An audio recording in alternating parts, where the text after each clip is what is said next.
There's a voice in every abandoned place. It's not a ghost, not in the way people think. It's the sound of decay, the sigh of stressed metal, the whisper of wind through a broken window pane. It's the sonic soul of a place that has been forgotten. For the past 5 years, I have made it my life's work to capture that voice. My name is Cormac O'Malley, and I am a soundscape artist. I record the dying breath of buildings. My current project, the one I believed would be my masterpiece, is titled Static Requiem. And it all started with a legend about a place called Sugar Grove Station. The 4 of us were packed into Liam's beat-up Ford Bronco, rattling our way deeper into the dense, foggy Appalachian Mountains of West Virginia. Liam Byrne, my oldest friend, was driving. He was a carpenter, a man of solid wood and straight lines, and he viewed my artistic endeavors with a kind of affectionate exasperation. He was here because I had promised him a case of his favorite stout, and because, under his gruff exterior, he was pathologically reliable. "I'm just saying, Cormac," he grumbled, wrestling the wheel around a sharp curve. "There are easier ways to get the sound of wind, like opening a window." "It's not about the wind, Liam," I replied, checking the shock mounts on my parabolic microphone for the 10th time. "It's about the context of the wind, the space it occupies." From the back, Sean Kelly let out a whoop. "Dude, don't listen to him. This is going to be epic. The devil's ear. The algorithm is going to eat this up." Sean was our documentarian, a perpetually enthusiastic vlogger whose YouTube channel had a small but dedicated following. To him, every speck of peeling paint was potential B-roll. Beside him, Fiona Gallagher was quiet, her face pressed against the window, watching the dense, dark trees slide by. Fiona was the historian, the one who had unearthed the legends of Sugar Grove Station in the first place. She had a quiet, intense energy, and she was the only one who seemed to share my reverence for these forgotten places.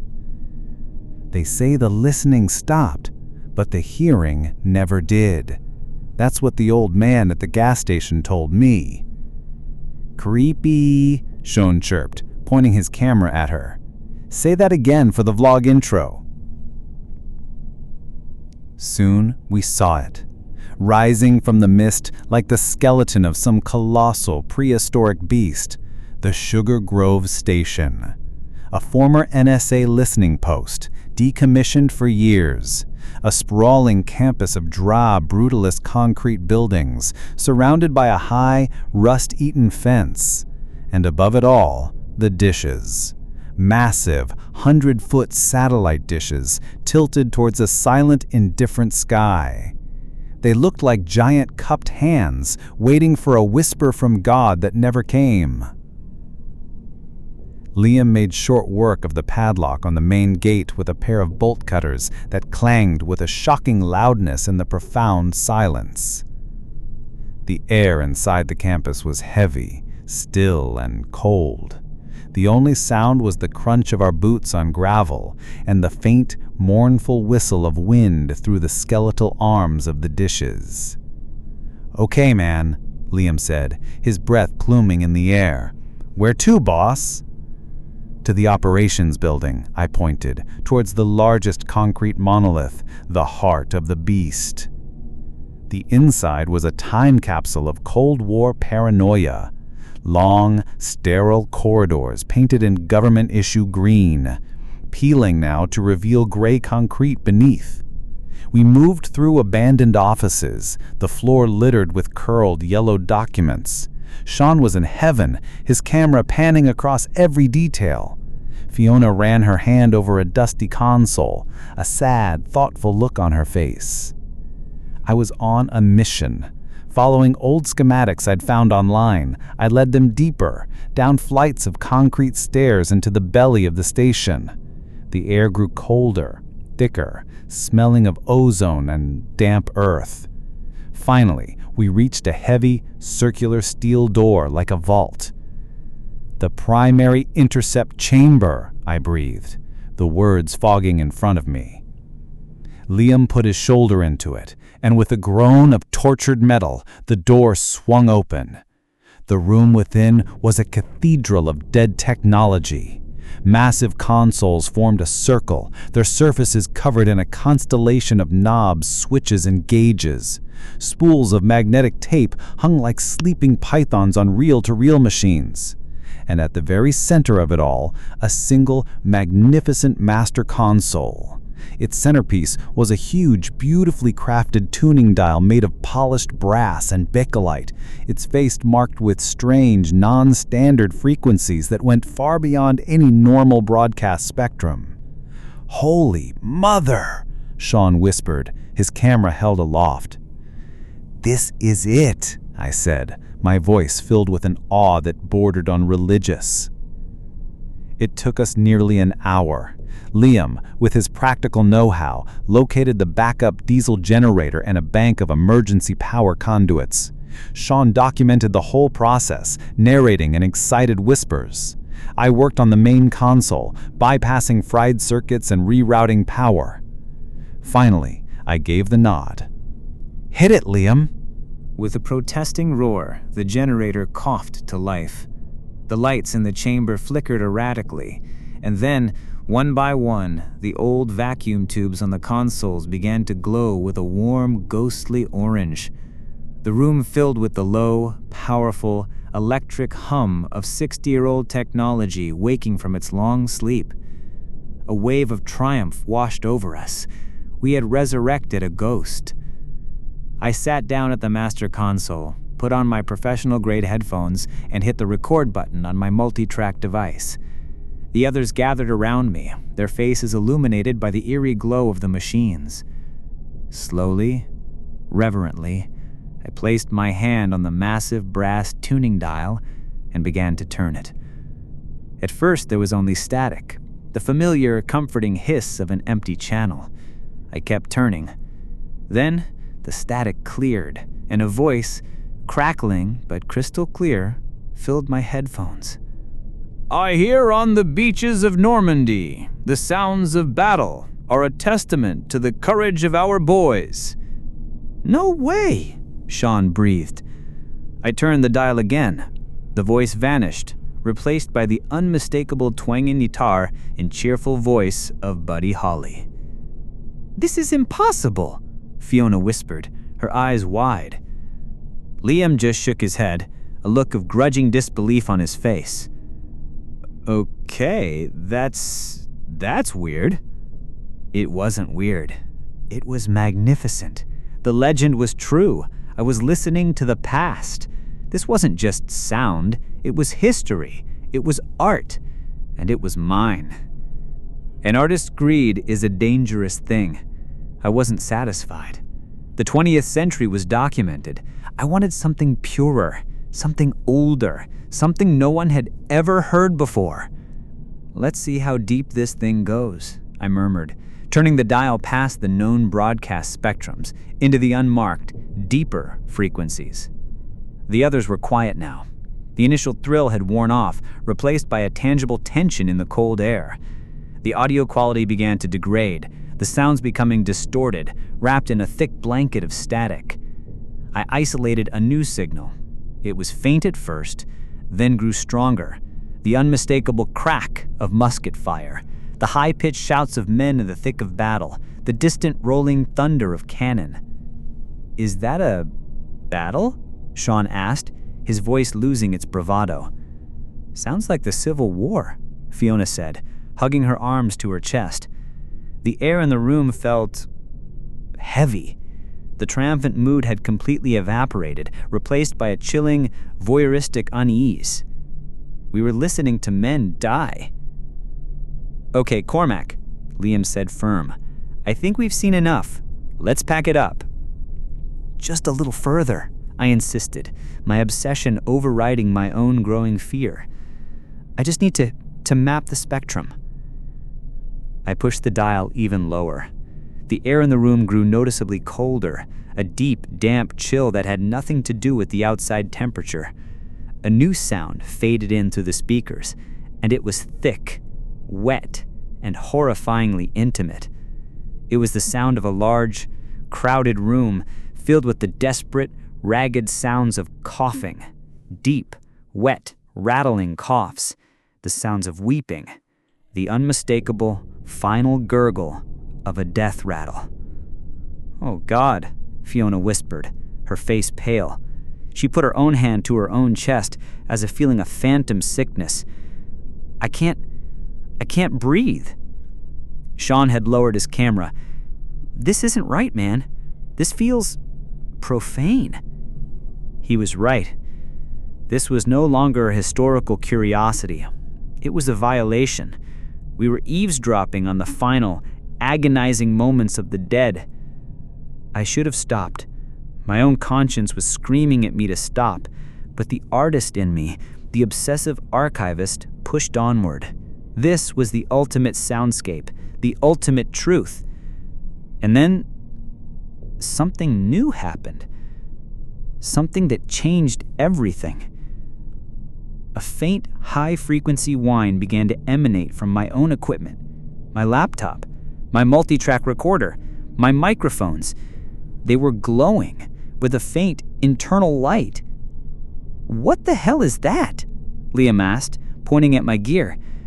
I stared at the spectrum analyzer on my laptop screen. My blood ran cold. The immense, impossible energy the station was using to receive these temporal echoes, it wasn't a one-way street. It was creating a sympathetic resonance, forcing my modern digital equipment to transmit. We weren't just listening. We were screaming our own presence across time. We were a beacon. Before I could explain, I pushed the dial to its absolute lowest setting, the end of the line. The lights in the chamber flickered violently. The speakers emitted a deep, guttural, rhythmic sound. It was pre-language. It was primal. It was utterly, terrifyingly alien. It felt like ancient, raw, and fundamentally wrong. The sound wasn't like a recording. It felt like it was happening right now, on the other side of a very thin, very fragile wall. The chanting abruptly cut off. The speakers fell silent. Then, a new sound came through. It was perfectly clear, chillingly close. And it was the sound of Liam's bolt cutters clanging on the concrete from an hour ago. It was followed by the distinct, terrified whisper of Fiona's voice saying, "It's so quiet in here." It was a perfect playback of us. "What was that?" Sean stammered, his face ashen. It had heard us. Something on the other end of that primal broadcast, something ancient and patient, had just listened to a replay of our arrival. The station was a two-way street. Terrified, I reached for my laptop to shut down the recording software. I looked at the screen, at the visual waveform of the primal chant I had just captured, and I watched in absolute horror as the clean, jagged lines of the audio began to change. They writhed. They smoothed out, becoming noisy, corrupted, overwritten by a pattern of shimmering, colorless digital static that wasn't there a second ago. It wasn't just listening. It was communicating. It was editing our reality. "We have to go," I said, my voice a strangled croak. "Now!" Panic erupted. We scrambled to pack our gear, hands fumbling, our movements clumsy with fear. Every shadow in the room seemed to deepen, to writhe at the edge of our vision. "What the hell was that, Cormac?" Liam roared, his fear manifesting as pure rage. "What did you do?" "I don't know," I yelled back, shoving my laptop into its case. "It's a feedback loop. We're broadcasting. We need to kill the power." We burst out of the intercept chamber into the dark, cold corridor, and the world had changed. The air was shimmering like the heat haze on a summer road. A phantom smell of wood smoke and rot filled my nostrils. The concrete walls seemed to flicker, and for a split second I saw a spectral image of a terrified Civil War soldier, his face smeared with soot, standing where a fire extinguisher should be. He vanished as we ran past. "Did you see that?" Sean yelled, his camera dangling uselessly from his neck. "Don't look!" Fiona screamed, her eyes squeezed shut. "Just run!" The whispers started then. Faint, distorted clips of every sound we had heard, all playing at once, seeming to come from the walls themselves. A Buddy Holly lyric, a cough, a single chanted word, a string of numbers. The station was turning into a chaotic, terrifying overlay of all the time periods it had touched. We raced for the stairs leading up to the generator, but the hallway warped before our eyes, stretching to an impossible length, like a nightmare corridor.